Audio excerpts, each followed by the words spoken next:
The time we waste on lamentation is wasted. Better to stop lamenting so we can do something positive to attain spiritual enlightenment.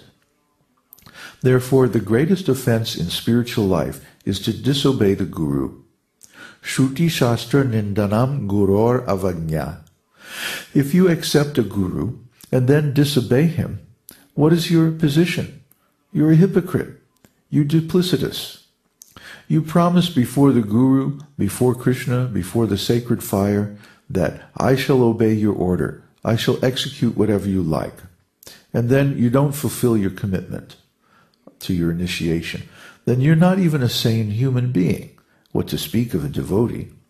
This is common sense, but you would be surprised how many people want to take a guru just as a fashion, as an external thing. They don't really surrender in their heart and soul.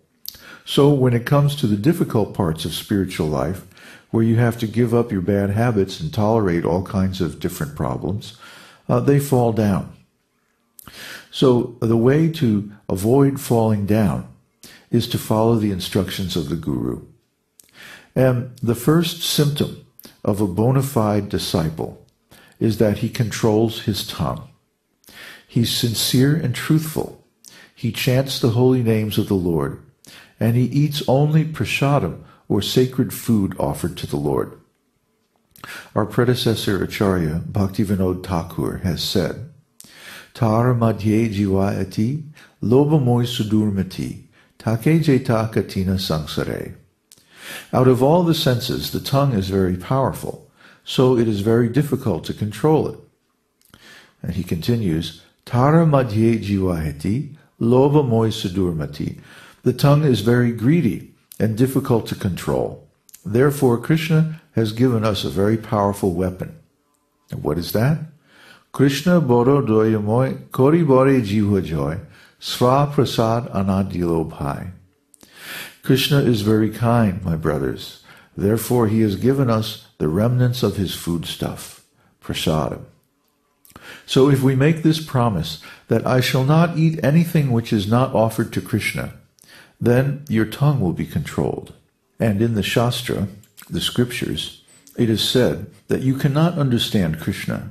You cannot understand even his name with these imperfect senses.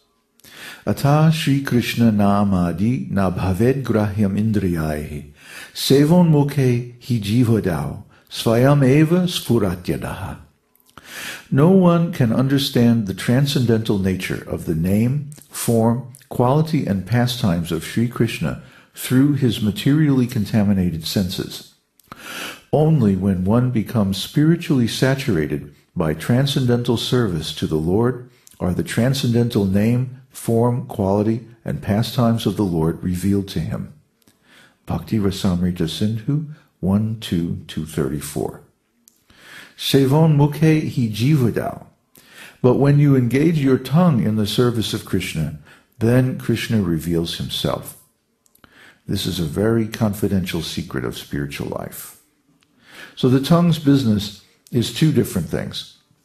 One is to speak, vibrating sound. And the other business is to taste our food.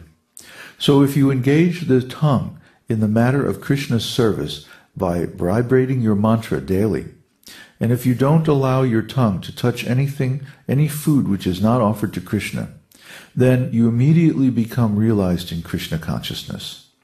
When the tongue is controlled, all the other senses are automatically controlled. This is the real spiritual process. So always engage your tongue by chanting the holy name, Om Namo Bhagavate Vasudevaya, and offer pure, clean, vegetarian food to Kṛṣṇa with nice prayers. And here's how you do it. First of all, when you cook with only pure vegetarian foods. The ingredients must be pure and clean. Don't use any processed food. Don't use any commercial mixes or stuff like that. It all has different chemicals and stuff. Use pure, organic, simple vegetables, grains, beans, milk products, pure vegetarian ingredients. Then, when you cook, think of Kṛṣṇa. Think that you're cooking for Kṛṣṇa. Kṛṣṇa is a guest in your home and you're cooking for him. Make very nice palatable dishes. And if you like, there are recipe books available, or I may even post one on the site. If anyone is having trouble finding, proper recipes for vegetarian cooking, just let me know. When you cook, everything must be very clean. And you don't taste the food when you cook it. You follow the recipe, cook the food very nicely, don't taste it, and don't put things like onions and garlic that cause the breath to remain contaminated after the meal. Kṛṣṇa doesn't take those things. So then put everything in a nice bowl. Kṛṣṇa should have his own bowl or plate, and set it before the picture of Kṛṣṇa. Bow down and ask Kṛṣṇa very humbly to please accept this nice meal. And give Kṛṣṇa a few minutes to eat, maybe a glass of water to wash it down with. And afterwards, the food is prasadam. So take the food off of Kṛṣṇa's plate and wash his plate. Then you put it on your plate, and then you take that food. This is the process followed by devotees of the Vedic system all over the world. More than 1 billion people. And if they can do it, you can do it. It's very easy. You simply offer your food to Kṛṣṇa. And everything you cook, make sure it's pure, clean, and that you're in a good space when you cook it. Because the vibrations, the energy of your mood is transferred to the food. Therefore, it's better to be in a state of transcendental consciousness. So chant while you're cooking. Chant your mantra while you're cooking. It's very easy. You already know how to cook. So just chant the mantra while you're stirring things, chopping things, whatever is necessary. That way, you can remain always in spiritual consciousness. And when you take this food, meditate on the fact that it's Kṛṣṇa's prasadam. It's the remnants offered to Kṛṣṇa with love and devotion. This is how we live at New Talavan, our spiritual community in southern Mississippi. And this is how devotees live all over the world. So it's a very practical process. And pretty soon I'm going to post some recordings of festivals, and you'll get to hear us also chanting for Kṛṣṇa in the temple and like that. And you can live like this too. You can start your own community. We have published instructions on the web. In tomorrow's post, I'm going to go over some of the links and resources that are available to you as a community member of the esoteric teaching. It turns out that iTunes does not publish posts unless they have a multimedia component, such as a sound file. So therefore, a lot of the people on iTunes have been missing out on some of the things, the news items that we've posted on the blog, because they didn't get forwarded, they didn't get syndicated by iTunes.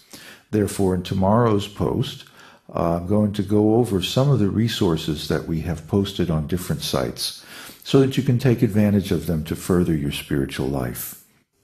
Now we want to thank everyone who has been listening to our podcast all this time, and let you know that we have some surprises coming up next month. Of course, April 1st is always a little bit of a surprise, isn't it? Well, don't worry, we're not going to make any April Fool's jokes, but we are going to provide some more resources to help you attain your perfect body.